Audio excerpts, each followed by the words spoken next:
We've all heard of Big Pharma and Big Tobacco. But Big Pet Food? It sounds like a gag from South Park. But it's a thing, and it might have gotten to your veterinarian. Oh, snap. Wait, you mean my veterinarian? Oh, that's not good. Yes, in much the same way Big Pharma has created a conflict of interests for doctors by showering them with money, Big Pet Food has been hard at work convincing your best friend's doctor to talk you into buying their products. And spoiler alert, their products kinda suck. This is the Doggomentary channel, and today we're uncovering a dog food conspiracy to find out who really owns your vet.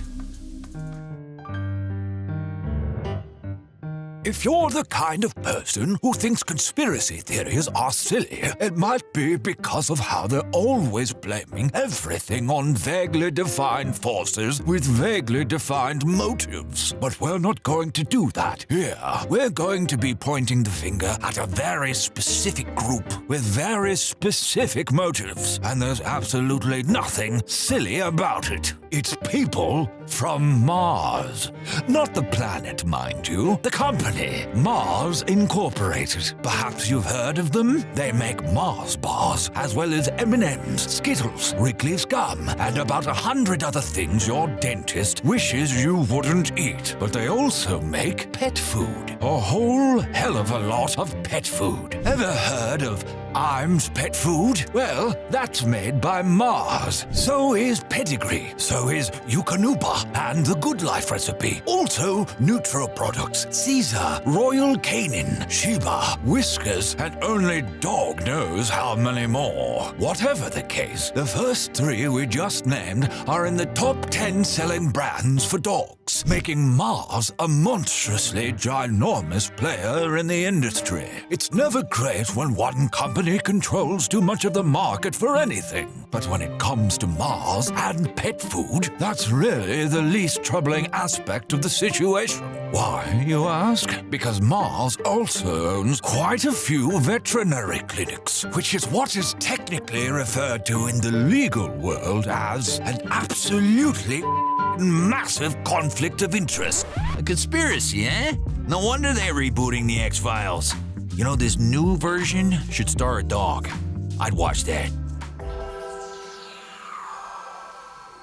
The trouble really started with a company called VCA Incorporated. According to the Los Angeles Times, VCA, who is unrelated to the Beastie Boys MTA despite having the same surname, spent roughly 3 decades buying up animal hospitals and diagnostic labs in an effort to combine them into a single chain. That plan was a huge success, and the chain they created became one of the biggest in North America, if not the world. All good so far, but in 2017, VCA sold that chain to Mars for the low price of $7.7 billion.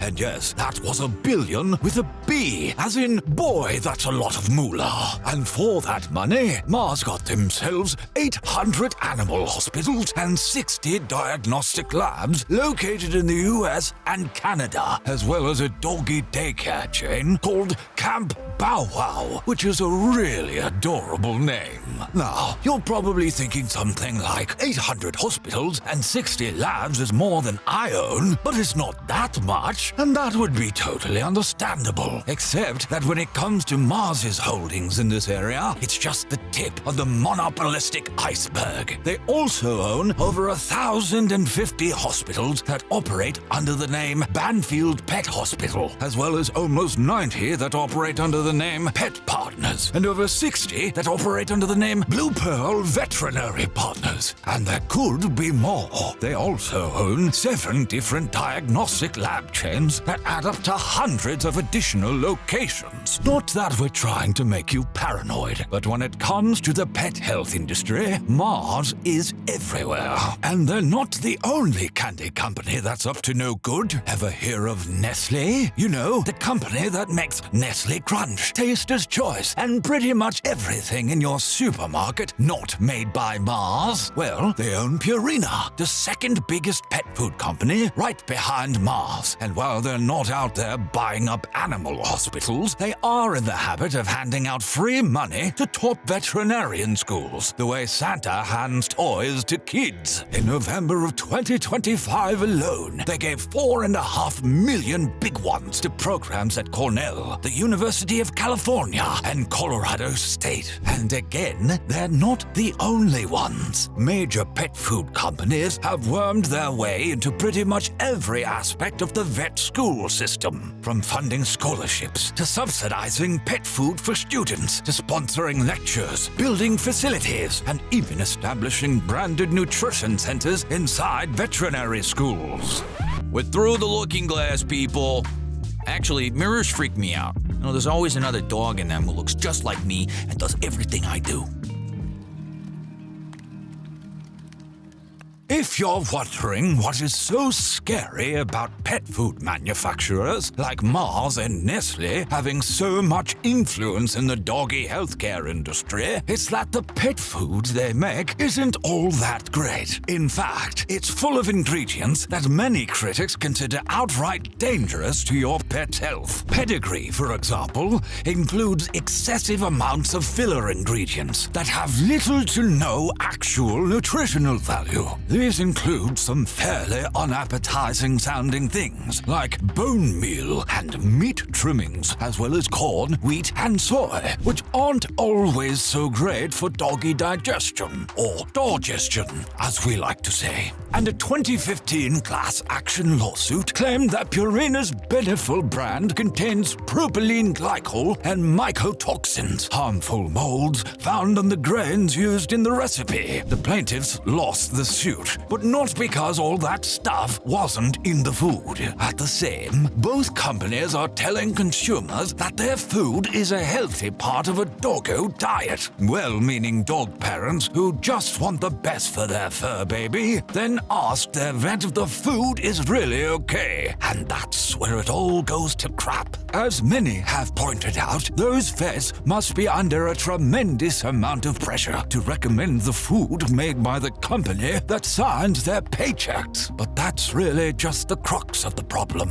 Dig a little deeper and you'll realize that the situation creates an infinite recursion of awful. By owning all those veterinary hospitals and labs, Mars has a strong motivation to make food that will make your dog sick. Because when the dog gets sick, you'll take them to the vet and bam, they profit off you a second time. In fact, the sicker your dog gets, the bigger their profits will become. A dog food company paying nearly $8 billion for a chain of veterinary hospitals suddenly makes a lot more sense, right? Put another way, it's like hearing your doctor tell you to eat 3 Big Macs a day and then finding out your doctor works at a hospital owned by McDonald's and gets a bonus every time you have a heart attack. You would be outraged at the clown who runs that company. Ronald, we believe his name is. I had to drive down to that animal hospital and give that vet a piece of my mind. Or at least poop on his lawn.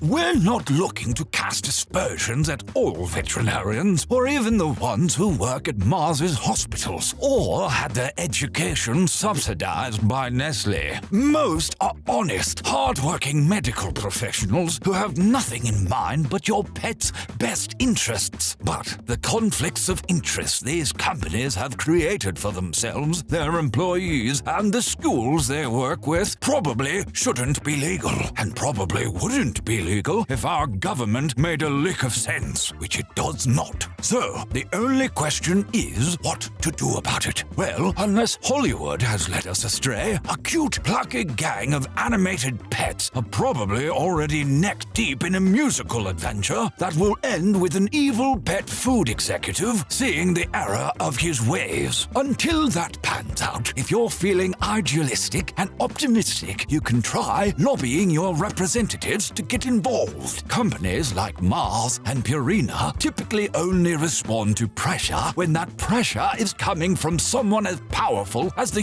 US government. But the wheels of government turn slow, and when it comes to regulating big businesses, usually even slower. So, good luck with that. In the meantime, you can protect your pet by buying them better food than the kind those companies make. And that probably means getting them something of the fresh, frozen, dehydrated, air-dried, or freeze-dried varieties. That being said, nothing is 100% true for every pet parent, except that when it comes to taking dog food recommendations from your vet, you might want to check to see whether or not they're working for some candy company. I'll never look at those anthropomorphic M&M people the same again. They are so lucky I can't eat chocolate. So, how do you feel about the dog food conspiracy? Let us know in the comments below and tell us what other canine-related queries are on your mind. And of course, please don't forget to like this video and subscribe to the Doggomentary channel.